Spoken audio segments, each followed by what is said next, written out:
হাসিনা বাবু, জমি দেখা হয়ে গেল, চলো এবার আমরা বাড়ি ফিরে যাই। হ্যাঁ মোদিজি, চলো এবার আমরা বাড়ি ফিরে যাই। রাস্তা দিয়ে অনেক গাড়ি ঘোড়া তোমাকে আমি ধরে নিয়ে যাই। চলো মোদিজি। আরে না না হাসিনা বাবু, তুমি ভয় পেও না, আমি এখনো অতটাও বুড়ো হয়ে যাইনি যে আমাকে ধরা লাগবে তোমাকে। ক্লিং ক্লিং ক্লিং। আরে কে তোমরা? সামনে কেন? রাস্তার মধ্যে দিয়ে কেন হেঁটে যাচ্ছ? এক সাইড দিয়ে হাঁটতে পারছো না? আরে হটে যাও, সামনে থেকে হটে যাও। ক্লিং ক্লিং ক্লিং। হাসিনা বাবু, কে দেখো তো, কে পিছন থেকে বেল বাজাচ্ছে দেখো তো। মানে হচ্ছে রিক্সা থেকে বেল বাজাচ্ছে। আরে দিদি, তুমি কোথায় যাচ্ছ? তুমি রিক্সা নিয়ে? ভালোই হলো, আমাদেরও নিয়ে চলো একটু। আরে হাসিনা বাবু, মোদিজি, তোমরা দুজন এখানে কি করছো? তোমাদের দুজনকে আমি কিভাবে নিয়ে যাব? আমার রিক্সাতে তো প্যাসেঞ্জার বসে আছে, কাদের ভাই আছে। কাদের ভাই তো তোমাদেরই বাড়ি যাচ্ছিল। হাসিনা বাবু, তোমাকে দেখা করার জন্যই তো কাদের ভাই যাচ্ছিল।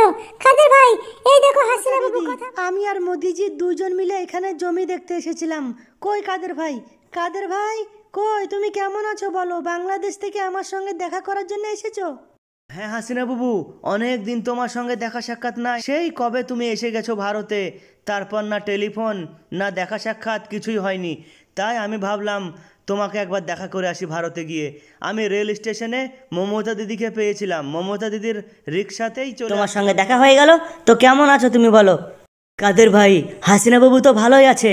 তুমি কি হাসিনা বাবুকে নিয়ে যাবার জন্য এসেছো নাকি বাংলাদেশে? আরে না না মোদি চাচা, তুমি ভয় পেও না, আমি হাসিনা বাবুকে নিয়ে যাব না, হাসিনা বাবু তোমার কাছেই থাকবে। আরে তোমরা কি এই রাস্তাতেই কথা বলবা না বাড়ি যাবা? হাসিনা বাবু আর রিক্সায় বসে যাও। তিনজন পরিচিত মানুষ একটা রিক্সায় বসে যাও। আমি তোমাদের বাড়ি ছেড়ে দিচ্ছি। আর ভাই, যারা ভিডিও দেখছো লাইক করো, শেয়ার করো, চ্যানেল সাবস্ক্রাইব।